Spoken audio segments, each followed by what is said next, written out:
Graça e paz, amados, tudo bem? Que bom, ótima quinta-feira para vocês, que vocês estejam já preparados. Desculpa o atraso, tá? Que a gente estava ligando aqui uma parte do nosso sistema. Nós estamos sendo desafiados também a este processo, né? Quero que vocês peguem a Bíblia de vocês para a gente já começar o nosso culto, né? Antes de orar, eu queria falar com vocês um pouquinho. Abrem comigo em Provérbios 16. Provérbios 16. Eu vou esperando vocês. Olá! Se vocês estão ouvindo direitinho, se está tudo ok, se a internet está boa, dá um coraçãozinho ou digita aí amém, tá? Vai nos ajudando. Provérbios 16 diz assim: do homem são as preparações do coração, mas do Senhor a resposta da língua. Todos os caminhos do homem são puros aos seus olhos, mas o Senhor pesa o espírito. Confia ao Senhor as suas obras e teus pensamentos serão estabelecidos. O Senhor fez todas as coisas para atender os seus próprios desígnios, até o ímpio para o dia mau. Olha quão profunda essa palavra, né? Do homem são a preparação do coração, mas do Senhor a resposta da língua. Todos os caminhos do homem são puros aos seus olhos, mas o Senhor pesa o espírito. Confia ao Senhor as tuas obras e os teus pensamentos serão estabelecidos. Essa palavra aqui, ó, mas do Senhor, o que vem do Senhor, algumas traduções, sabe, ela vem mexendo muito comigo, essa palavra, porque é algo que realmente nós precisamos entender nesses dias que nós temos vividos. Tudo vem dele, tudo é para ele, tudo que nós fazemos, se não vem dele, a gente está criando algo para nós, a gente está criando um ídolo para nós. Então, qualquer fonte então, que não seja do Senhor, qualquer fonte que não seja do Senhor, ela vai acabar, não vai continuar jorrando a água que nós precisamos, né? Que é a água da salvação, da vida eterna, né? E com isso eu fui pesquisar, que eu faço os meus devocionaizinhos e eu vou pesquisando, né? Quando alguma palavra me chama atenção, e aí eu fui lá para Salmos 121:2, que diz assim: o meu socorro vem do Senhor. O meu socorro vem do Senhor. Lá em Salmos também 28:7 diz assim: do Senhor vem a minha força. Então do Senhor, ele vem o meu socorro. Do Senhor vem a minha força. E a recompensa, lá em Gálatas 3:24, Colossenses 3:24 diz assim: a recompensa vem do Senhor. Em João 3,16, o verdadeiro vem do Senhor. Tudo é dele. Sabe, aí nós precisamos analisar neste dia o que nós estamos precisando para entregar a ele. Se tudo vem dele. Vai na verdadeira fonte, inesgotável, aquela de água cristalina, aquela que vai te lavar, aquela que vai te purificar. No Senhor não tem falta, porque é na fraqueza que Ele nos faz forte. É no socorro que nós precisamos, é Ele que vai dar o suporte para nós, é na dificuldade, é na tristeza. O choro pode durar uma noite, mas a alegria vem pela manhã. Quantas vezes eu me pegava nesse versículo e eu ficava pensando, eu vou chorar a noite inteira, mas ainda no outro dia nada vai mudar. Não, o Senhor, Ele renova as nossas forças para o dia de amanhã ser melhor do que foi hoje. Então a gente não pode criar a ansiedade dentro de nós para o dia futuro. A gente precisa crer e confiar no Deus Todo-Poderoso, porque tudo vem dEle. Tudo é para Ele. Amém? Digita um amém aí, que hoje você venha entender o que você precisa, do que você tem tá tão com dificuldade hoje. Já que eu estou com muitas dores na angústia, na alma, eu estou depressiva, Jaque, vai para o Senhor. Ele é a fonte inesgotável. Antes de qualquer lugar, antes de você criar outros deuses, vai para o Senhor. Porque Ele vai te dar a direção correta. É Ele que pode tudo. O Senhor hoje Ele está à sua espera para que você entregue tudo. Que você hoje faça um altar para Ele. Todo o tempo. Você precisa entrar neste lugar. Em nome de Jesus. Que você venha encontrar um refúgio. Que é no Pai. É Ele que vai guardar você. É Ele que vai proteger como a menina dos olhos. Sabe aqui essa proteção que a gente tem? É o Senhor que guarda. Amém? Vamos orar para a gente já começar nosso culto com essa palavra. Aproveita e entrega para o Senhor hoje. Não espera para amanhã não. Entrega tudo. Se ainda tem coisa que você não consegue mexer, entrega para o Senhor. Pede para Ele, traga à luz tudo que me dá esperança, Senhor. Traga na minha mente, Pai. Hoje eu quero ser transformado, Pai. Eu não quero mais ficar no vitimismo, eu não quero mais ficar no comodismo. Eu quero uma mudança, Pai. Pai, eu sei que lá fora tem muitas coisas acontecendo, mas eu quero me refugiar em Ti. Oh, Senhor, obrigada, Pai. Hoje nos colocamos diante da Tua presença, Pai, para agradecer, Senhor, por mais um dia poder estar em Tua presença, onde há dois ou mais reunidos em Tua palavra aqui, Senhor, diz que onde há dois ou mais reunidos, o Senhor se faz presente, Pai. Pai, que o Senhor se faça presente, Pai, nessa noite, em nossos lares, Pai, em nossa casa, Pai. Pai, aqueles que estão sozinhos, que o Espírito Santo venha, Senhor, interceder junto, Senhor, com cada vida, Pai. Pai, aqueles que têm buscado, Senhor, não têm entendido, Pai, que eles busquem por sabedoria e entendimento do alto, porque é o Senhor que derrama sobre nós. Pai, quero apresentar a cada vida, Pai, a cada um, Senhor, que está enfermo, Pai. Senhor, tem muitos que estão com câncer, Senhor. Muitos que estão enfermos, Pai, de dores, Senhor. Dores na alma, dores de cabeça, dores, Pai, nas costas, Senhor. Pai, que o Senhor entra com a cura na vida de cada um, Papai. Senhor, nessa pandemia, Senhor, a cada leito de hospital, Senhor, a cada vida que também está em casa sofrendo, Pai, com o Covid, Pai. Senhor, entre em todo aparelho respiratório, Senhor, que o Senhor entre, Senhor, que sopre fôlego de vida sobre cada um, Papai, que nós sabemos a dificuldade que é para respirar, o cansaço, a dor no corpo, Senhor, Pai, que o Senhor entra com a cura, Senhor, a cada pedido de oração, Pai, aqueles que têm sofrido, Pai, com o luto, Pai, que o Senhor console, Papai, a cada um. Ah, Senhor, nós sabemos, Pai, que é o Senhor que vai estar nos fortalecendo nesses dias maus, Senhor. É o Senhor que tem nos dado força, papai. Ah, Senhor, que o Senhor alcance, Pai, aonde nós não conseguimos alcançar. Levante, Senhor, um exército de anjos e miríades de anjos, Senhor, a cada hospital da região, papai. Porque nós cremos, Senhor, no Teu poder, nós cremos no Teu poder, Pai. É o Senhor que governa tudo, Pai. Pai, o diabo ele não tem poder a nada, Pai. Mas o Senhor tem, Pai. O Senhor tem, Pai. Pai, então vai de encontro em cada um, Pai. Com as tuas cordas de amor alcança, Senhor, as vidas que ainda não se encontraram, papai.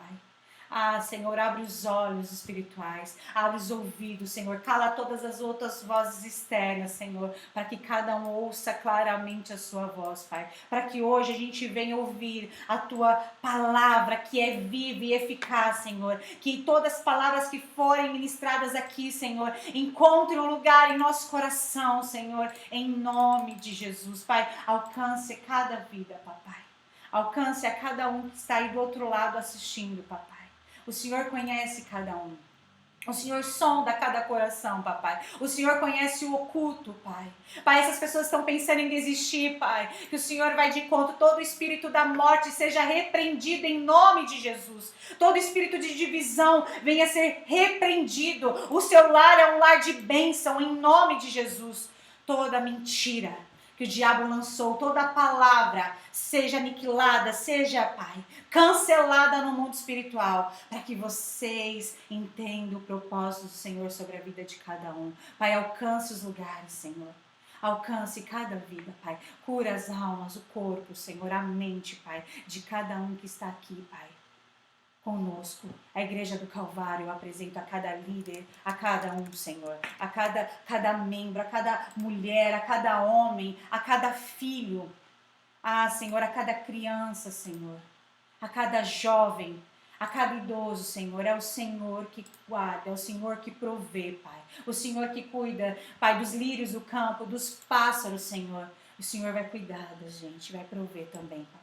Cada comerciante que tem tido dificuldade, Pai, que o Senhor abre, Senhor, o entendimento deles, Pai, dê estratégia, Senhor, para matar este gigante, Pai, porque nós não podemos mais permanecer no comodismo, Papai. Alcance, Senhor, a cada vida, Pai. Senhor, alcance, em nome de Jesus, em nome de Jesus, em nome de Jesus, amém? Receba aí na sua casa uma alegria do Senhor. A paz do Senhor. Traga tudo para o Senhor nesta noite. Que a palavra do Senhor, os teus ouvidos hoje, não deixa nada te roubar. Não deixa que o diabo roube a semente que hoje o Senhor está lançando. Que a palavra do alto seja lançada hoje no teu coração. Em nome de Jesus. Amém? Fiquem com Deus.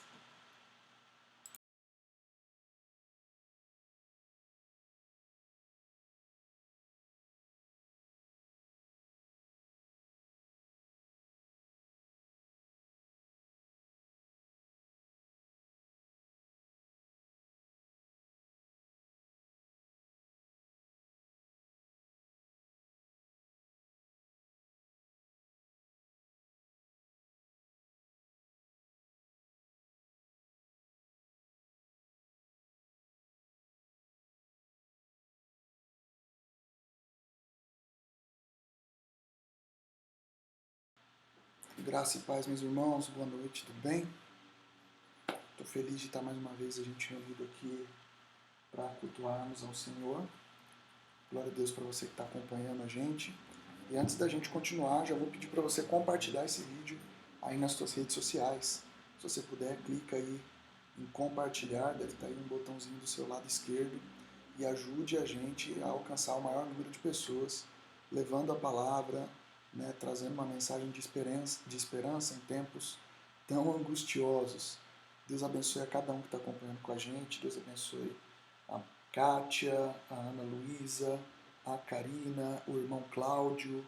Deus abençoe a minha sogra Neuza, querida, minha tia Viviane, a Natália, que está assistindo a gente, a Nath, o irmão Léo. Tudo na paz, Léo? Gabriel Conceição, que está aqui também, Ana Luísa, irmão Paulo Silvério, Gabriel Lemos, glória a Deus pela vida de cada um de vocês. Vou pedir para você já compartilhar aí nas suas redes sociais, né? E para a gente poder estar dando início. Então, estou muito feliz da gente estar reunido aqui mais uma vez. São 8h20 agora e eu tenho certeza que Deus vai falar com a gente, né? A gente está numa semana, né, em que a gente tem a comemoração da Sexta-feira da Paixão e no nosso domingo agora, dia 4 de abril, é o domingo de Páscoa. E infelizmente ainda tem muitas pessoas que associam Páscoa com chocolate, ainda tem pessoas que associam a Páscoa com o coelho da Páscoa e não conhecem o verdadeiro significado da Páscoa. Ao invés de vir aqui e criticar e falar o que não é a Páscoa, eu quero tentar trazer, como disse aqui, uma mensagem de esperança para o seu coração, para lembrar o que é a verdadeira Páscoa, o que é o significado dela. Com certeza é algo que vai trazer alegria para o seu coração, é algo que vai trazer conforto para o seu coração. Tá? Se você abrir comigo no livro de Êxodo, tá bom? O segundo livro da Bíblia. Abra aí comigo. Você está com a sua Bíblia? Você tá? Compartilha aí. Estou com a Bíblia. Êxodo, capítulo... Vamos ler um pouquinho do capítulo...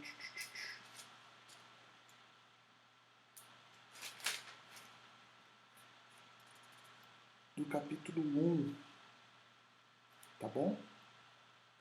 Então, Senhor, nós clamamos para que o Senhor dê clareza a respeito da Tua palavra, para que o Senhor nos dê graça nessa noite para ministrarmos em Teu nome, Jesus. Que o Senhor se faça presente, que a Tua palavra alinhe os nossos corações, Pai, para a glória de quem Tu és, Jesus. Amém? Glória a Deus. Meus irmãos,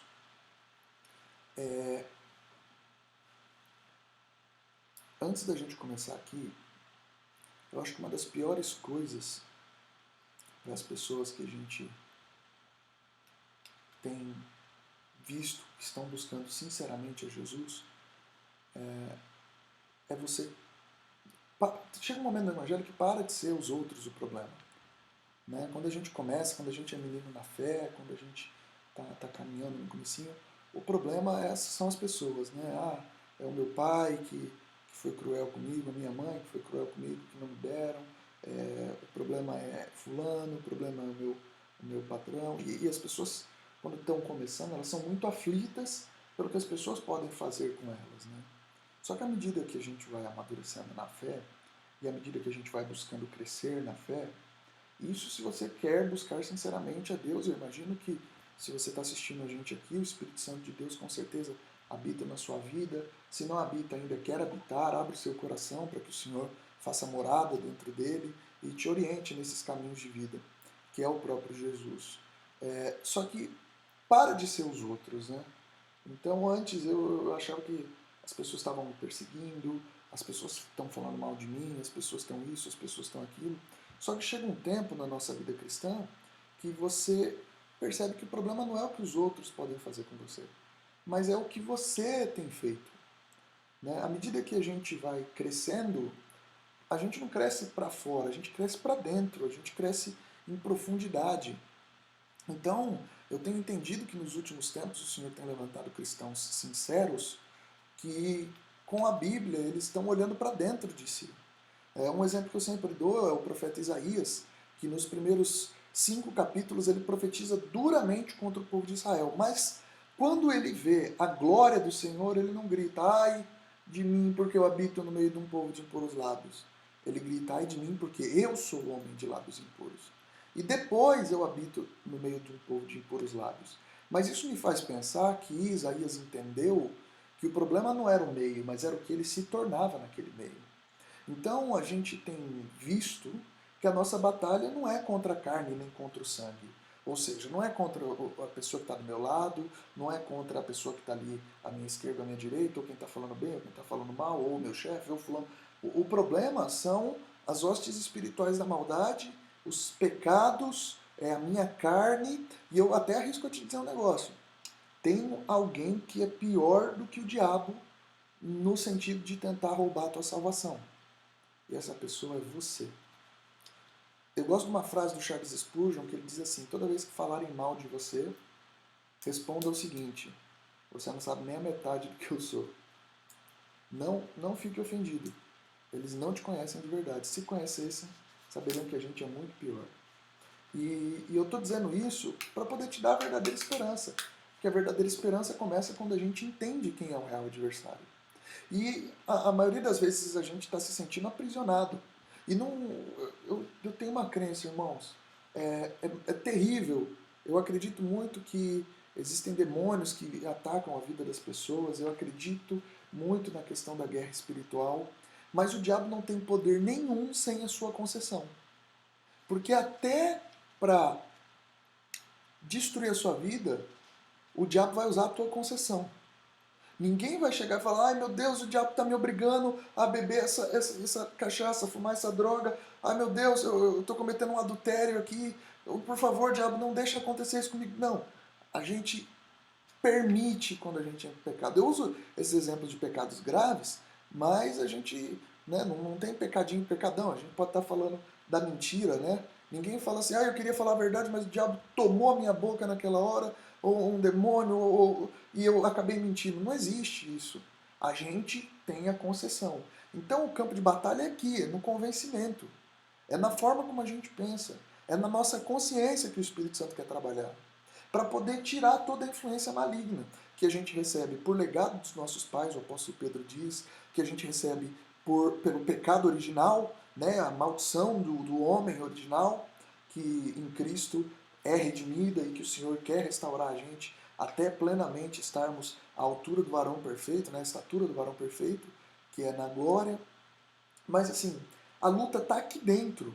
E o que mais ofende são as prisões que nós mesmos colocamos. Né? Quando a gente está preso aqui dentro, irmão, toda a liberdade do mundo não adianta. Né? Eu li uma frase, alguém colocou, que quando um passarinho está preso, ele come o que dão. E infelizmente muitas pessoas estão comendo o que o diabo está dando, porque estão aprisionadas. E um preso não consegue libertar a si mesmo. Então, por que a gente vai falar de Páscoa? Porque Páscoa celebra a libertação.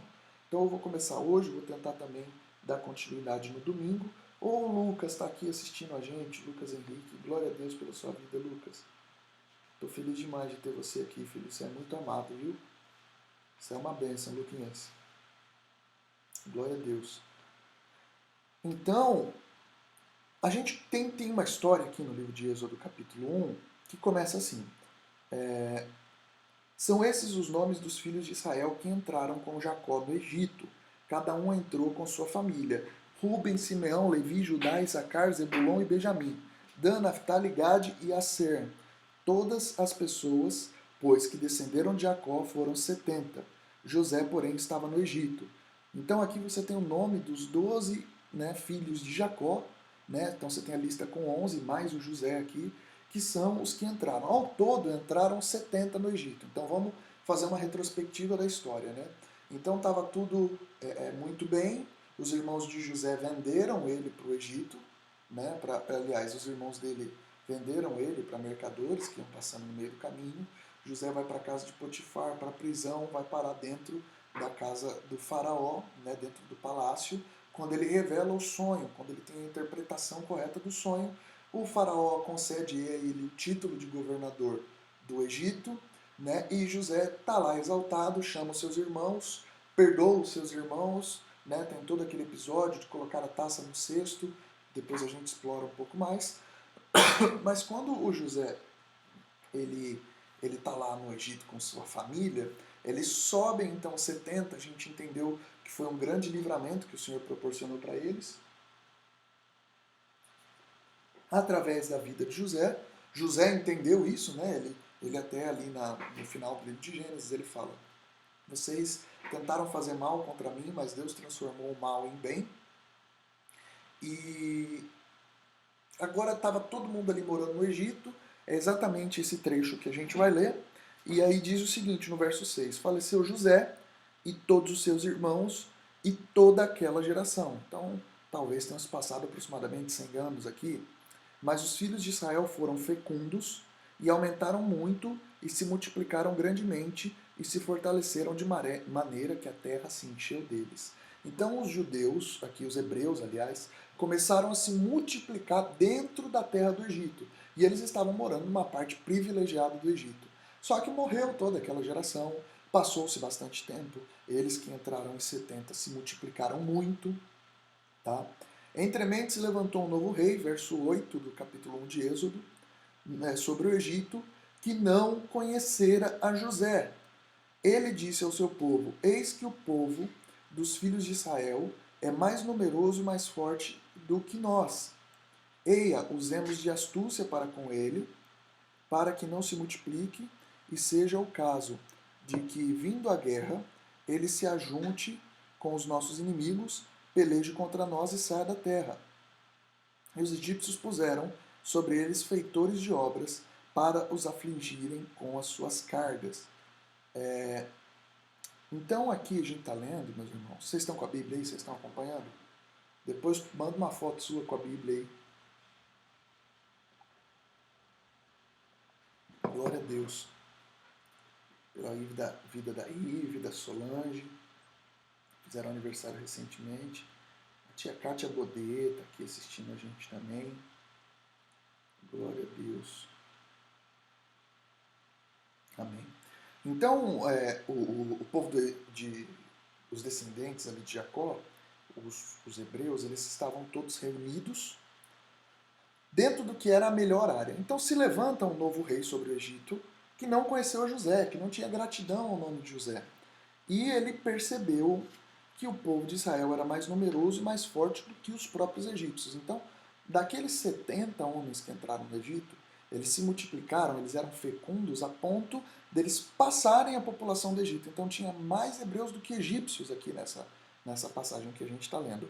E esse homem percebe que eles ainda são mais fortes do que os egípcios. Então eles usam de astúcia, eles propõem aqui no verso 10 usar de astúcia para eles não se multiplicarem e caso venha a guerra ele se ajunte com os nossos inimigos, peleje contra nós e saia da terra. Então esse faraó, a justificativa dele para aprisionar o povo era que eles tinham medo de que o povo se ajuntasse com o inimigo.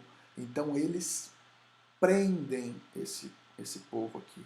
Eles aprisionam, colocam sobre eles cargas, feitores de obras, para afligir eles. E os israelitas edificaram a Faraó as cidades celeiros, que eram as grandes cidades onde se armazenavam os cereais e os mantimentos, Pitom e Ramsés, que são duas cidades muito grandes do Egito naquela época. Tá? Foram duas cidades enormes. Mas quanto mais os afligiam, tanto mais se multiplicavam e tanto mais se espalhavam, de maneira que se inquietavam por causa dos filhos de Israel. Então os egípcios, com tirania, faziam servir os filhos de Israel, e lhes fizeram amargar a vida com dura servidão, em barro e em tijolos, e com todo o trabalho no campo, com todo o serviço em que na tirania os serviam. Irmãos, esse faraó aqui que se levanta, que coloca agora duros fardos, uma carga muito pesada. Olha que expressão terrível no verso 14. Fizeram amargar a vida com dura servidão. Esse faraó, ele começa a construir, mas toda a construção dele não era baseada somente no trabalho daquele povo, mas no sofrimento daquele povo. Só que é maravilhoso ver que esse povo, por ser um povo de Deus, verso 12, quanto mais os afligiam, tanto mais se multiplicavam e tanto mais se espalhavam, de maneira que se inquietavam por causa dos filhos de Israel. Então olha que maravilhoso. Quanto mais as pessoas estavam afligindo eles, mais eles estavam crescendo, mais eles estavam progredindo, mais eles estavam se espalhando, mais eles estavam se multiplicando. Quanto mais duro era o momento, mais forte aquele povo ficava, mais intenso era o seu crescimento, mais sólida era a sua multiplicação e maior era o número deles. Então o crescimento desse povo assusta, Porque, irmãos, eu vejo que nós estamos passando por momentos muito difíceis e pessoas que estão suportando duras cargas, pessoas que estão em momentos de servidão, estão sentindo o peso do barro e dos tijolos e ainda assim estão construindo. Irmãos, essa era a nossa vida sem Jesus. A gente estava tentando construir alguma coisa, a gente estava tentando fazer alguma coisa com barro e com tijolo, e embora a gente construísse alguma coisa, nenhuma daquelas construções tirava a amargura de dentro do nosso ser, a amargura da vida. Então, olha que terrível, o fato desse povo ser forte, criativo, não supria o fato da amargura que estava preenchendo o coração deles. Então, a primeira lição que eu aprendo aqui sobre cativeiro, sobre prisão, é que, embora esse povo crescesse, se multiplicasse, eu poderia ser um daqueles pastores apelativos para te dizer assim: não importa o tamanho do seu problema, você vai continuar crescendo. Não importa o tamanho da sua dificuldade, você vai continuar crescendo. Quanto mais, mas olha só, todo esse crescimento maravilhoso, toda essa multiplicação maravilhosa, toda essa solidez de crescimento, essa solidez de multiplicação, nada disso mudava o fato de que a alma deles estava amargurada. Você entende isso?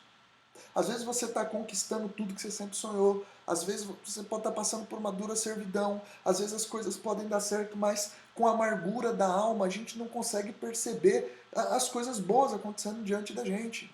Então, tem gente que fica assistindo o dia inteiro o jornal, depois não consegue ver nada de bom na vida. Ele está perdendo. Irmãos, a gente perdeu muitas pessoas queridas. Eu passei por esse momento de hospital, de internação. A gente perdeu muitas pessoas. Eu continuo vendo muitas pessoas perdendo. Mas, por favor, além daqueles que você perdeu lá fora, não perca esses que ainda estão dentro de casa com você. Não perca essas pessoas. Não deixe a amargura tirar de dentro de você o prazer, a conquista, a valorização de qualquer coisa que você tem feito. A Bíblia diz no livro de Provérbios que a alma farta, ela despreza favos de mel, mas o faminto, até o amargo lhe parece doce.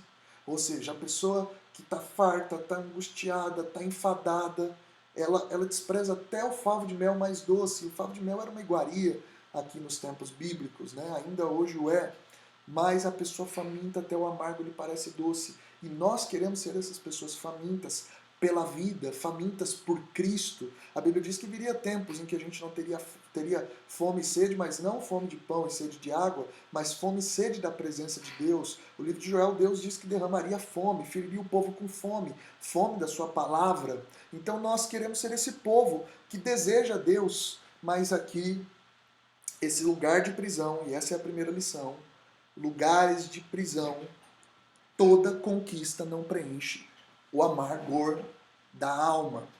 Essas pessoas tiveram a sua liberdade cerceada aqui dentro do Egito. No verso 15 vai falar o quanto as parteiras de Israel eram mais fortes, né? Mas nem isso fez com que o povo saísse da condição de escravo. Então a gente entende que a nossa maior luta é com a gente mesmo. A gente entendeu que a nossa maior luta não é com o que as pessoas fazem, mas é o que a gente fez. Irmão, se tem uma condição terrível, eu quero fazer um paralelo dessa escravidão no Egito com a escravidão no pecado, é quando a gente luta para tentar ser alguém diferente do que a gente é, mas a gente não consegue. Esse escravo ele não tinha liberdade para ser diferente de um escravo. Ele acordava todo dia fadado àquele destino. Ele acordava todo dia, por mais que ele construísse, ele não desfrutava das construções. Por mais que ele conquistasse, ele não desfrutava das conquistas. O peso de todo o seu trabalho, o peso de toda a escravidão, por mais que isso produzisse algum efeito colateral de conquista, sabendo que esse era o povo de Deus, a escravidão é um lugar que aprisiona a gente. Talvez você está aí dentro da tua casa e tem alguém que tem problema com vício, tem alguém que tem problema com imoralidade. Esses tempos de pandemia está crescendo muito a imoralidade, homens imorais, mulheres imorais, obreiros imorais, pastores imorais, o que tem de gente imoral, imoralidade, prostituição, sites de pornografia, mentiras, nas redes sociais, pessoas... todo tipo de moralidade. Eu não quero nem entrar em detalhes para falar igual o apóstolo Paulo. que eles fazem não é nem lícito ser pronunciado. Mas essas pessoas, irmãos, elas estão aprisionadas. A gente leu na semana passada, em Efésios 2, que essas pessoas andam segundo o curso deste mundo, influenciada pelo príncipe da potestade do ar, pelos quais nós também andávamos. Então, assim, as pessoas estão aprisionadas, as pessoas estão em cadeias e elas não conseguem ser diferente disso. Aqui na Bíblia, no capítulo 2 de Êxodo, a gente vê o nascimento de Moisés, Deus chamando Moisés através da sarça ardente, Moisés fugindo por 40 anos, ele estabelece sua família, ele volta, regressa ao Egito, e todas as vezes que ele vem trazer uma mensagem de libertação, o faraó não deixa. Irmãos, existe uma clara figura de Cristo dentro desse texto através de Moisés. Moisés, ele é um tipo de Cristo que representa o libertador. Só que enquanto Moisés liberta o povo de dentro do Egito, Jesus vem libertar a gente da escravidão do pecado. Embora ali fosse apenas um lugar físico, a gente pode apontar isso como uma vida sendo vivida longe da presença de Deus, diante de terras estranhas, diante de terras distantes. Moisés tira o povo com sinais, com milagres, com maravilhas. Jesus também quer nos tirar do Egito do pecado, dessa terra estranha. Só que uma coisa que é poderosa, um escravo não liberta outro escravo. Só um príncipe pode libertar um escravo. Só um príncipe poderia libertar um escravo. Aí o faraó, ele manda matar todas as crianças que fossem hebreias. Né? Então, vamos ler aqui no capítulo 1, verso 15. O rei do Egito ordenou as parteiras hebreias, das quais uma se chamava Sifrá e a outra Puá, dizendo: quando servides de parteira as hebreias, examinai. Se for filho, matai-o, mas se for filha, que viva. Então as parteiras, porém, temeram a Deus e não fizeram como lhes ordenara o rei do Egito. Antes deixaram viver os meninos, porque elas temiam a Deus. Olha que interessante. Verso 18. Então o rei do Egito chamou as parteiras e lhes disse: por que fizestes isso e deixaste viver os meninos? Responderam as parteiras a Faraó: é que as mulheres hebreias não são como as egípcias. São vigorosas e antes que lhes chegue a parteira, já deram luz aos seus filhos. E Deus fez bem às parteiras, e o povo aumentou e se tornou muito forte. E porque as parteiras temeram a Deus, ele lhes constituiu família. Então ordenou Faraó a todo o povo, dizendo: a todos os filhos que nascerem aos hebreus lançareis no Nilo, mas todas as filhas deixarei viver. Foi-se um homem da casa de Levi, capítulo 2, verso 1, e casou com uma descendente de Levi. E a mulher concebeu e deu à luz a um filho, e vendo que era formoso, escondeu-o por 3 meses. Não podendo, porém, escondê-lo por mais tempo, tomou um cesto de junco, calafetou-o com betume e piche e pondo nele. O menino largou-o no carriçal à beira do rio. A irmã do menino ficou de longe para observar o que lhe havia de suceder. Desceu a filha de Faraó para se banhar no rio, e as suas donzelas passeavam à beira do rio.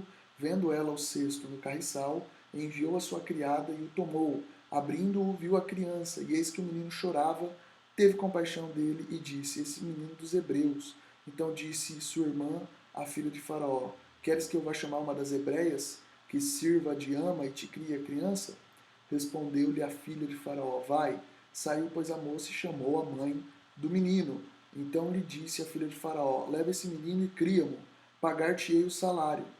A mulher tomou o menino e o criou, e sendo o menino já grande, ela o trouxe à filha de Faraó, da qual passou ele a ser filho. Esta lhe chamou Moisés, porque disse: das águas eu o tirei. Então a ordem do Faraó era matar todas as crianças. E olha como é poderoso isso daqui. Quando Deus quer dar um jeito, quando Deus quer prover libertação para o seu povo, ele tem as suas formas incríveis de trabalhar. Então olha o que acontece. Ele dá uma ordem ao faraó para que todos os meninos sejam jogados no rio. E a mãe dele faz exatamente isso, coloca o menino no rio, só que coloca o menino dentro de um cesto, coloca o menino dentro desse cesto envolvido com betume, uma espécie de piche. Ela faz quase que um barquinho para aquele cesto, né? Até hoje, quando a gente vai carregar a criança, chama Moisés, aquele cestinho com alça, né? Justamente por causa dessa história, por causa dessa tradição. E aquele menino é jogado no rio, mas o rio que era para matar passa a levar Moisés para dentro da casa de Faraó. E enquanto ele está subindo, e é profundo isso daqui, é uma história maravilhosa, porque esse menino, quando a gente estuda a geografia daquela região, a gente percebe que esse menino foi contra o fluxo do rio. Ele sobe na contramão daquele rio. E quando ele chega ali perto de onde as meninas se banhavam, a irmã Miriam dele estava olhando de longe, ela sugere que quando ela vê a filha de Faraó pegando aquele menino, a Miriam sugere, fala assim, poxa, você não quer que eu chame uma hebreia para amamentar essa criança, para cuidar dele, quando a filha de Faraó ela demonstra misericórdia aqui, ao ver o menino chorando, ela topa a ideia da Miriam, Miriam vai e chama a própria mãe do menino vem e a filha de Faraó topa pagar um salário para ela criar Moisés. Então olha que situação maravilhosa. Quando Deus quer prover libertação, irmão, Deus é maravilhoso nos seus caminhos. Então ele pega e agora a mãe de Moisés, ela está sendo paga para criar o seu filho.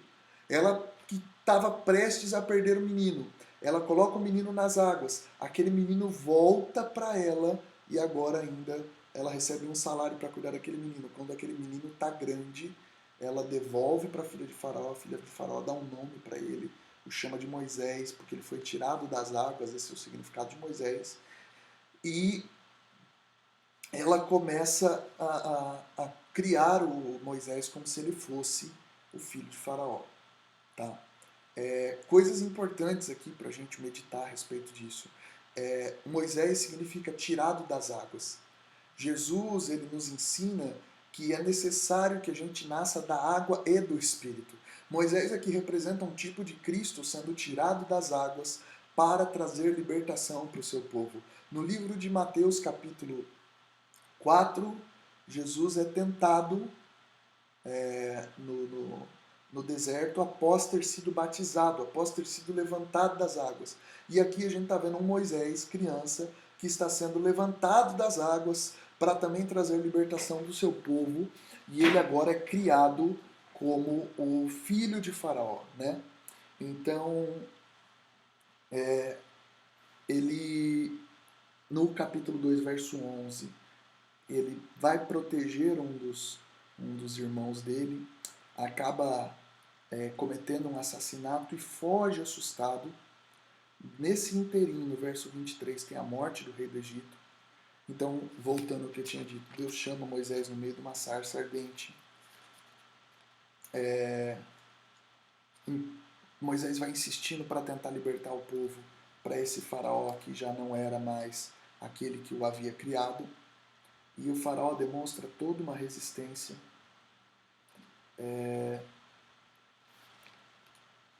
Capítulo 6 de Êxodo, tá bom? Está com a sua Bíblia aí? Deus abençoe a cada um que está assistindo aqui com a gente, amém? Glória a Deus pela vida do Tiago, da Karina. Glória a Deus pela vida de vocês. Pela vida da irmã Cláudia. Glória a Deus, meu sogro está aqui também, o Arthur, o irmão Cláudio. Glória a Deus pela vida de vocês. Amém? Então vamos lá. Êxodo capítulo 6. Falou mais Deus a Moisés e lhe disse: Eu sou o Senhor. Aparecia a Abraão, a Isaque, como Deus Todo-Poderoso, mas pelo meu nome, o Senhor, não lhes fui conhecido. Também estabeleci a minha aliança com eles para dar-lhes a terra de Canaã, a terra em que habitaram como peregrinos. Ainda ouvi os gemidos dos filhos de Israel, os quais os egípcios escravizam, e me lembrei da minha aliança. Portanto, dize aos filhos de Israel: Eu sou o Senhor, e vos tirarei debaixo das cargas do Egito. vos livrarei da sua servidão, vos resgatarei com braço estendido e com grandes manifestações de julgamento. Tomar-vos-ei por meu povo, e serei o vosso Deus, e sabereis que eu sou o Senhor, vosso Deus, que vos tiro de debaixo das cargas do Egito, e vos levarei à terra, a qual jurei dar a Abraão, a Isaque e a Jacó, e vou-la darei como possessão. Eu sou o Senhor. Desse modo falou com Moisés aos filhos de Israel, mas eles não atenderam a Moisés por causa da ânsia de espírito e da dura escravidão. Por que eu fiz questão de ler esse texto aqui com vocês? Porque eu estou tentando traçar e ajudar a gente a entender esses paralelos entre Moisés e Cristo, tá? Quando Jesus, eu vou avançar um pouquinho, tá? Quando Jesus ele vai ensinar a ceia, no primeiro momento, Jesus está no Getsemane. Não sei se você lembra disso. E Jesus ele está no Getsemane e ele está orando. E no meio da sua oração ele diz o seguinte: Senhor,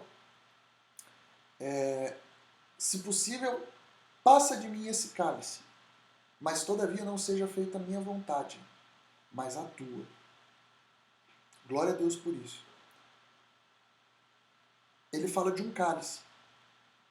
Quando os discípulos perguntam para ele se Jesus não poderia evitar a cruz, Jesus fala que não, eles querem ir com Jesus. Jesus diz assim: vocês não podem beber do mesmo cálice que eu bebo. Não sei se você lembra disso. Aí um pouco mais adiante, Jesus pega um primeiro cálice e toma com o pão com os seus discípulos no livro de Lucas. Quando ele dá então o ensinamento a respeito do pão, que representa a ceia, ali na Páscoa, na mesa da Páscoa, depois a gente vai falar disso mais detalhadamente. Um pouco mais adiante ele toma novamente um cálice e diz: vocês não vão tomar de novo desse cálice até que o venha no reino. A tradição judaica fala de 4 cálices. Um primeiro cálice, que era um cálice amargo, um vinho amargo, de uvas verdes, de uvas amargas. Um segundo cálice, que era um cálice saboroso, feito de uvas bem, como que a gente pode dizer? Bem roxas mesmo, bem aguadas. Era um vinho bem encorpado, né? Tem um terceiro cálice, que era tomado depois de se comer o pão, né? Um era anterior e outro posterior ao pão. E tem um quarto cálice, que era um cálice de gratidão, que era um cálice que eles tomavam para agradecer depois de algum período. Então, o que a gente tem de tradição é que quando os judeus iam tomar cada um desses 4 cálices, quando eles tomavam o primeiro cálice, eles diziam o que está escrito no verso 6. Eu sou o Senhor, e vos tirarei debaixo das cargas do Egito. Eles tomavam esse cálice. Eu sou o Senhor, e vos tirarei debaixo das cargas do Egito. E tomavam esse cálice. Um cálice amargo, um cálice azedo. Deus abençoe minha tia Raquel, que está aqui com a gente também. Glória a Deus pela sua vida, tia. Então eles tomavam esse primeiro cálice, um cálice amargo, e diziam: o Senhor é o nosso Deus, e Ele nos tirou debaixo das cargas do Egito. O Senhor é o nosso Deus, e Ele nos tirou debaixo das cargas do Egito. Esse cálice é o cálice que está lá no livro de Isaías, capítulo 61, que era o cálice da ira de Deus. Era o cálice da ira do Senhor naquele momento. Era um cálice amargo porque... Por isso que Jesus disse: se possível, passe de mim esse cálice, mas todavia não seja como eu quero, mas como o Senhor quer. Esse era o cálice do preço dos pecados. Então não existe um primeiro momento na Páscoa, existe um primeiro momento quando Deus quer nos libertar, aonde o Senhor tira de nós o peso das cargas do Egito. Existe um primeiro momento que a gente precisa tirar um pouco, né? Tem uma frase que eu gosto que diz assim: quando você estiver cansado, aprenda a descansar e não a desistir. Às vezes o que está fazendo a vida se tornar difícil são essas cargas que a gente carrega, o peso do pecado, o peso do jugo da escravidão, o peso de ser como se é, o peso de estar preso a uma condição, o peso de estar preso num vício, num hábito. E Jesus um dia disse: Vinde a mim, vós que estáis cansados e sobrecarregados, e eu vos aliviarei. Eu vou tirar de vocês esse fardo pesado, vou botar em vocês o meu fardo leve, e vou ensinar que eu sou manso e humilde. Jesus quer tirar esse fardo, Jesus tira esse fardo. Só que, enquanto um era um fardo de escravidão, de carregar cargas, tijolos, pesos no Egito, o outro é o fardo do pecado, o fardo do peso, o fardo da mentira. Talvez você que está assistindo a gente tenha um monte de coisas que você gostaria de ter dito e não disse, um monte de segredos, um monte de coisas escondidas, um monte de mentiras que são contadas. Talvez para manter a sua identidade você tem que fazer tantas manobras que às vezes você chega e se esquece de quem você é. E o convite de Jesus para a gente nessa Páscoa, nesse momento de libertação, é, em primeiro lugar, com aquele cálice na mão, em oração no Getsemane, ele sabia que o cálice que ele queria tirar era o cálice da carga do seu povo. Que a Bíblia diz que ele tomou sobre si os nossos pecados. Era naquela cruz, no madeiro, que estava o peso dos nossos pecados. Aquela cruz ali foi a cruz mais pesada do mundo, porque tinha os meus pecados, os seus pecados, os pecados dos meus antepassados e os pecados dos meus filhos e netos. Esse foi o peso daquela cruz. Mas por que Jesus tomou aquela cruz? Para poder nos libertar. O castigo que nos traz a paz é o que estava sobre ele, profetizou Isaías no capítulo 53. Então o primeiro momento é esse momento de tirar debaixo da carga, tirar debaixo do peso. Só que é interessante que Jesus disse: você está cansado, está sobrecarregado? Vinde a mim. Vinde a mim, vós que estáis cansados e sobrecarregados. Eu sempre fico com muita tensão quando eu leio esse texto, porque se eu estou cansado e sobrecarregado, eu imagino que ele vai vir até mim. Mas quando eu estou cansado e sobrecarregado, ele me convida a ir até ele. Então imagina, a pessoa já está cansada, já está sobrecarregada. Ao invés dela ficar parada e vir ser resgatada, o Senhor pede: você está cansado e sobrecarregado? Vem na minha direção. Porque quando o meu último esforço for na direção dele, quando eu de fato buscá-lo de todo o meu coração, com certeza eu vou encontrá-lo. Então eu estou cansado, sobrecarregado, a primeira coisa que ele faz é tirar de mim esse fardo. Então, Êxodo capítulo 6, eu vos livrarei da sua servidão. Aliás, eu vos tirarei debaixo das cargas do Egito. Aí se tomava um segundo cálice e se dizia: e vos livrarei da sua servidão, da sua condição de servo. Irmãos, uma outra coisa que a escravidão faz, nos torna servos. E tem muitas pessoas que quando vêm para a igreja, elas vêm ainda com uma mentalidade de servo. Irmãos, nós servimos a Cristo, a minha vida pertence a Cristo. Eu fui comprado na cruz. Jesus pagou um alto preço, eu fui comprado, minha vida não mais me pertence, a minha vida pertence a Ele. Só que é tão maravilhoso que eu, podendo estar feliz na condição de servo, Ele me convida para ser filho. Então o Espírito que Ele colocou em mim clama: Abba, Pai. Existe uma mentalidade de servo que clama por recompensa, por salário.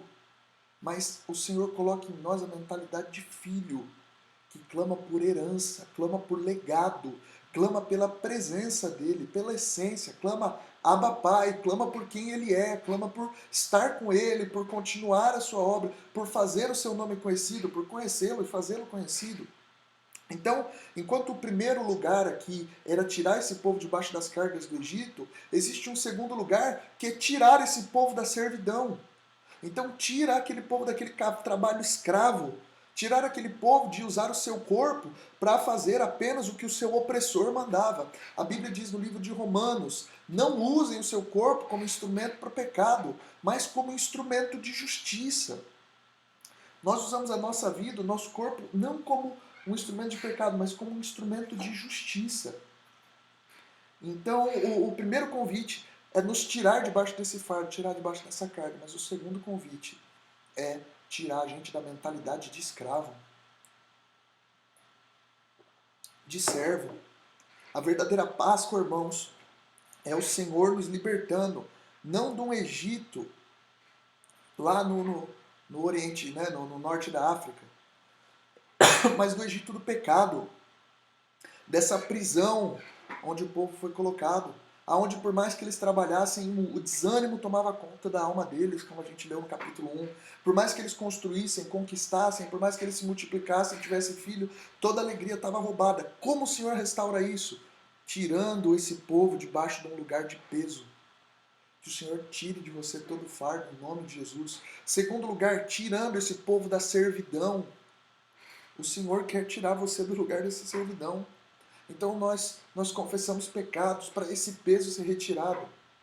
E depois nós paramos de servir. Tem pessoas que confessam pecados, mas continuam servindo ao pecado. A gente tem que confessar o pecado e abandoná-lo para que haja perdão. Então, isso é parte. Aí se tomava um terceiro cálice. E quando se tomava esse terceiro cálice, se dizia: eu vos resgatarei com braço estendido e com grandes manifestações de julgamento. Foi de braços estendidos, na cruz, que o Senhor nos resgatou. Enquanto aqui o Senhor falava de um resgate, né, para Moisés com a mão estendida, no sentido de ser braço forte, de ser mão poderosa, de conduzir com a destra, em Cristo nós entendemos que foi com os braços estendidos na cruz e com grande manifestação de julgamento, porque a cruz foi o púlpito onde Deus pregou o amor aos homens, mas também foi o tribunal onde o Senhor estava julgando os pecados dos homens ali e imputando em Cristo todo o peso de pecado. É esse lugar aonde ele nos resgata. Então, em primeiro lugar, tirar as cargas do Egito. Segundo lugar, tirar da servidão. Terceiro lugar, resgatar com braço estendido. E resgatar, irmãos, é uma palavra muito bonita, porque quem precisa de resgate não é alguém que tem condições de sair por conta. Sabe por que Deus quer nos resgatar com seus braços estendidos? Porque na condição em que estávamos, nós não conseguiríamos sair. As pessoas às vezes me falam: pastor, eu não estou pronto para ir para a igreja. Quando eu estiver melhor, eu vou para a igreja. Eu falo para você: poxa, irmãos, se você tem a capacidade de ficar pronto sozinho para depois se oferecer a Deus, Deus não precisava ter enviado Jesus na cruz, porque ele não sabia, mas tem você, né? Deus não sabia que tem você tão incrível que consegue se libertar sozinho. Irmãos, isso é um pensamento arrogante, me desculpa a ironia, mas o Senhor nos resgata porque nós precisamos entender que nós não tínhamos a mínima condição de sair de lá sozinho. Nós éramos escravos do pecado, estava debaixo de jugo, estava debaixo de peso. O Senhor tirou o jugo, o Senhor tirou a gente da servidão e o Senhor nos resgatou. O Senhor quer nos resgatar. Escravo não liberta escravo. Precisava de um Moisés com a mentalidade de príncipe para resgatar aquele povo. E no nosso caso, para me resgatar do pecado, precisava de um Jesus cheio do Espírito Santo, com a mentalidade, com a mente de Deus ali, um com o Pai, fazendo a vontade do Pai para poder me resgatar do lugar do pecado. Glória a Deus. Eu estou com um pouco de tosse hoje aqui, misericórdia. Eu vou até abrir um pouco aqui para entrar um pouco mais de ar para ver se melhora. Amém?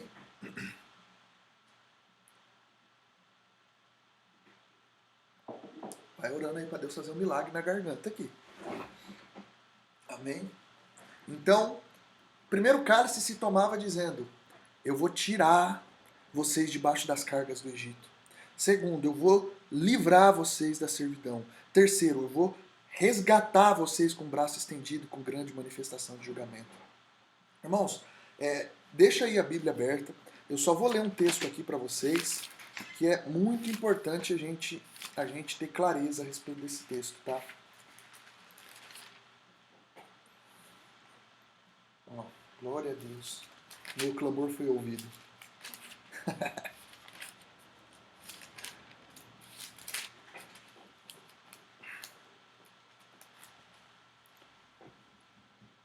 Ó, João capítulo 3, verso 16. Porque Deus amou o mundo de tal maneira que deu o seu Filho unigênito para que todo o que nele crê não pereça, mas tenha a vida eterna. Porque Deus enviou o seu Filho ao mundo não para que o julgasse o mundo, mas para que o mundo fosse salvo por ele. Então Jesus quer salvar, amém? Quem crê nele não é julgado. O que não crê já está julgado. Embora Jesus não tenha vindo para julgar o mundo e sim para salvá-lo, aqueles que rejeitam a Cristo já estão condenados, já estão julgados, porque não crê no nome do unigênito Filho de Deus. E o julgamento é esse, que a luz veio ao mundo, e os homens amaram mais as trevas do que a luz, porque as suas obras eram más. Tá bom? Então esse é o julgamento, né? Só pra gente ir fazendo esses comparativos aqui, glória a Deus. Só que tem um quarto cálice. Um quarto cálice que é maravilhoso. E esse quarto cálice aponta para vida futura. Antes de falar do quarto cálice, eu quero só compartilhar com vocês algo que eu sempre venho falando, né? O pecado, ele atua na vida do homem de algumas formas. Domínio, prática e existência. Domínio porque ele nos dominava. Nós não conseguimos escolher não pecar. Eu tenho uma crença, irmãos, de que o ser humano ele é mais frágil do que malvado. Embora o homem seja todo depravado, ele é mais frágil do que malvado. Então, as pessoas às vezes não mudam porque elas não conseguem mudar, elas não conseguem ser diferentes. Eu creio que se Cristo nos libertar, seremos de fato livres, como o apóstolo Paulo escreveu em Gálatas. Mas se Cristo não nos libertar, nós não conseguiríamos atingir essa liberdade. Nós, os homens, estamos presos ao pecado, a não ser que Cristo o separe. O Spurgeon tinha uma frase que dizia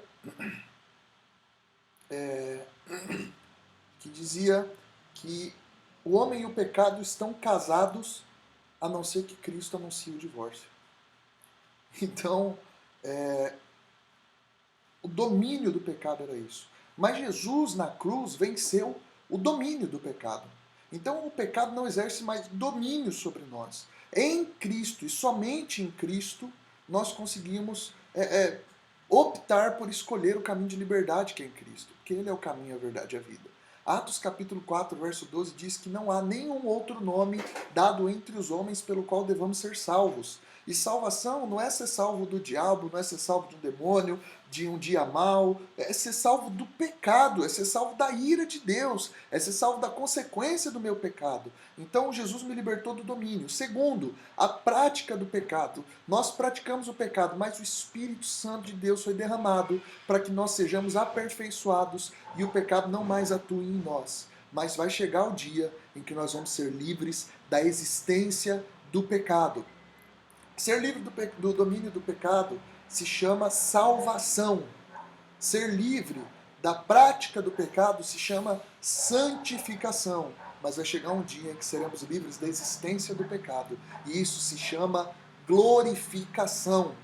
Então, se a gente pode olhar aqui, a gente tem um momento de salvação, aonde o Senhor tira a gente debaixo do jugo, aonde o Senhor tira a gente de ser servo, aonde Ele nos resgata com o braço estendido, mas existe uma promessa futura de glorificação aqui nesse texto também, que o Senhor diz o seguinte, verso 7, Tomar-vos-ei por meu povo, e eu serei o vosso Deus, e saberei que eu sou o Senhor, vosso Deus, que vos tiro de debaixo das cargas do Egito, e vos levarei à terra, a qual jurei dar a Abraão, Isaque e Jacó, e vos darei como possessão, eu sou o Senhor. Ele está prometendo a terra que ele deu para Abraão, Isaque e Jacó, eles pisaram a terra de Canaã, mas eles achavam que era peregrino naquele lugar. A gente leu no domingo o livro de Hebreus, capítulo 11, aonde nós entendemos que essa Canaã que eles conquistaram nos comparava à Canaã celestial que eles estavam esperando. Nós estamos esperando uma Canaã celestial, uma terra da promessa, mas não uma terra aqui que mana leite e mel, mas um lugar na eternidade onde nós estaremos com Cristo. E é maravilhoso que aqui a promessa é ser o povo de Deus e Deus ser o Deus desse povo. Só que quando a gente vai ler no livro de Apocalipse, amém? Que deveria ter o cumprimento dessa palavra, o Senhor diz o seguinte.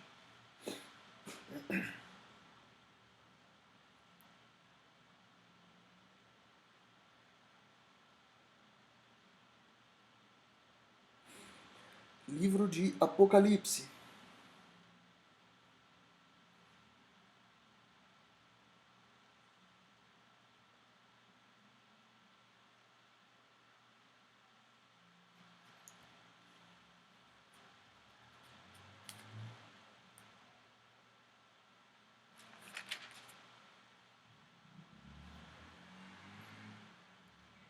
Glória a Deus. Vai abrir na sua Bíblia aí comigo no livro de Apocalipse.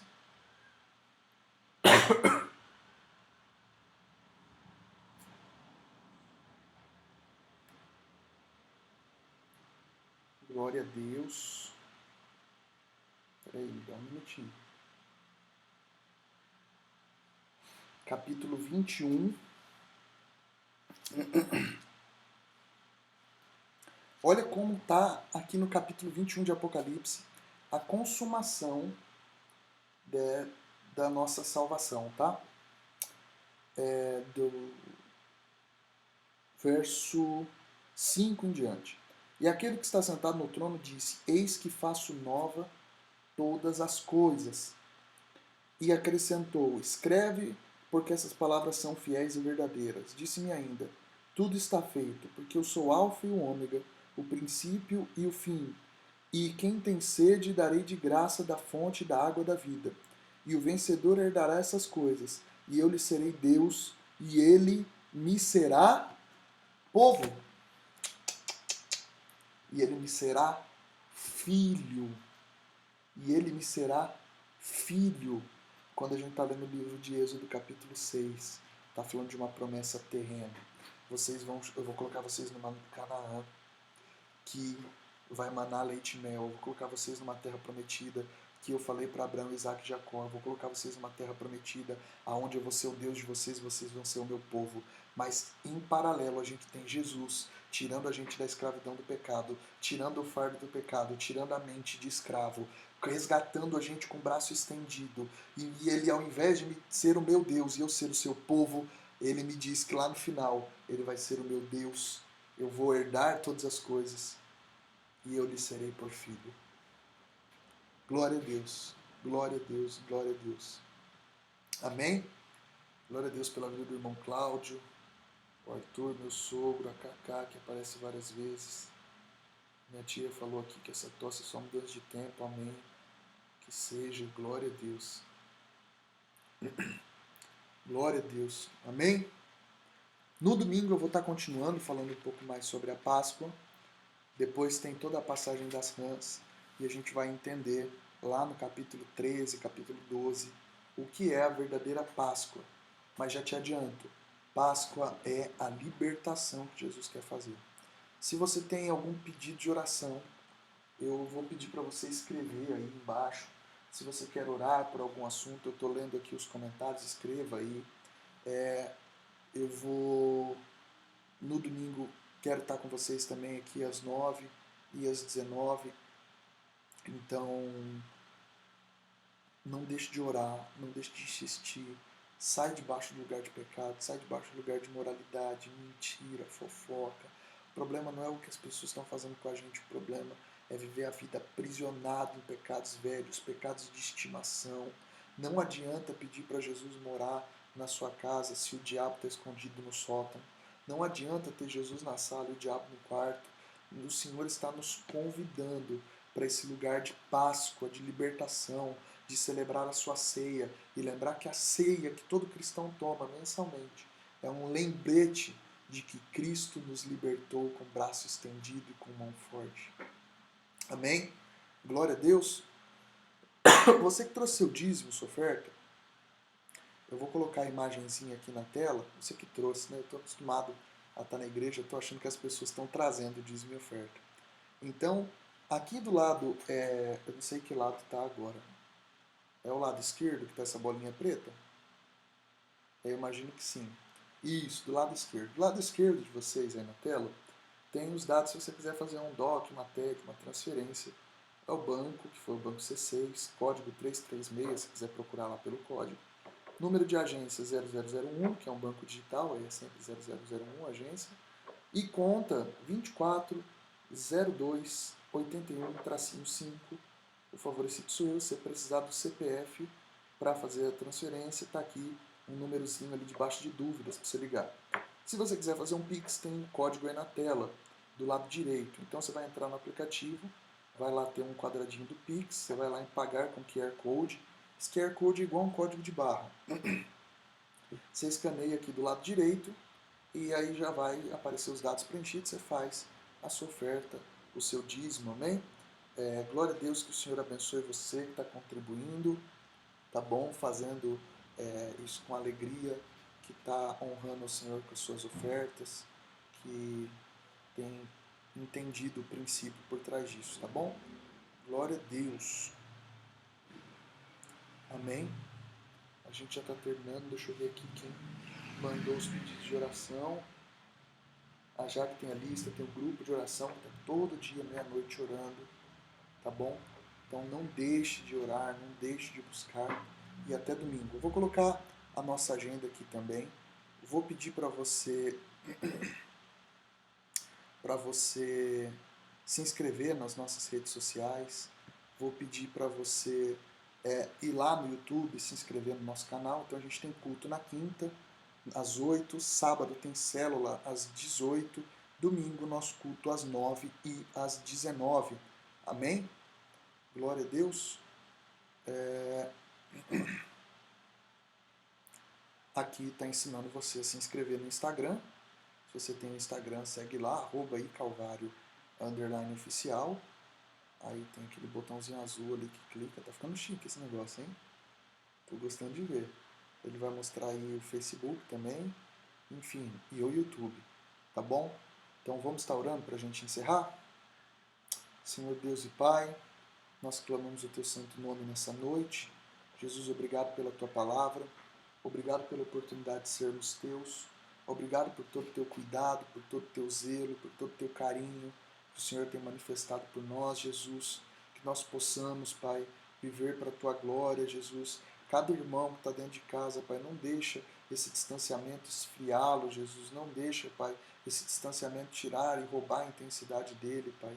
Que em nome de Jesus, Pai, cada irmão que está aqui nessa noite, Pai, participando dessa live, Pai, participando desse culto, eu sei que não é o formato ideal que a gente gostaria, Pai, mas nós oramos, Pai, para que em nome de Jesus nós possamos em breve estar juntos, Pai. Pai, que o Senhor abençoe, Pai, cada enfermeiro, cada médico, cada pessoa na linha de frente no combate dessa pandemia, Jesus. Nós somos daqueles que abençoam, que oram, que acreditam.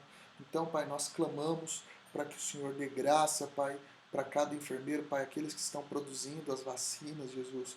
Abençoa lá, Pai, o pessoal do Instituto Butantan, Pai. Abençoa o pessoal da Fiocruz, Pai. Nós oramos, Pai, para que sejam aprovadas as vacinas brasileiras, para que tudo isso dê certo, Pai. Para que nós possamos, Pai, em nome de Jesus, voltar, Pai, a nos encontrarmos como igreja, a poder compartilhar o Teu Evangelho, valorizando cada vez mais a liberdade que tínhamos, Pai, Pai, para nos encontrar com as pessoas que amamos, Jesus. Nós te clamamos nessa noite, Pai. Traz a cura, Pai, para aqueles que estão aqui com familiares enfermos. Traz a cura, Senhor, para aqueles que estão nesse momento nos assistindo dentro de um leito de hospital, Jesus. Pai, em nome de Jesus, Pai, traz cura, Pai.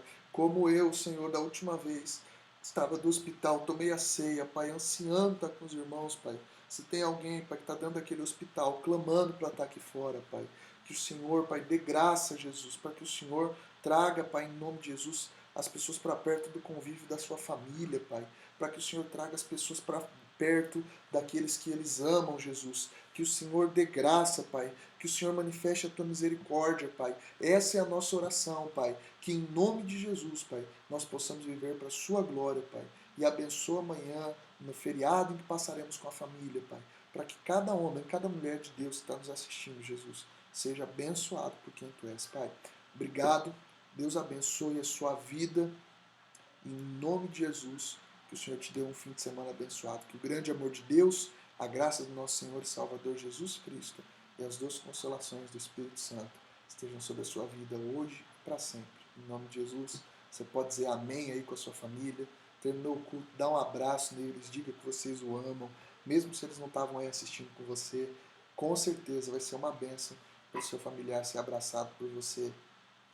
E nesse momento de tirar fardos, que o fardo de toda indiferença seja tirado da sua vida. O fardo de toda falta de perdão seja tirado e você possa ter a sua família restaurada para a glória de Deus. Amém? Deus abençoe, meus irmãos. Fiquem na paz.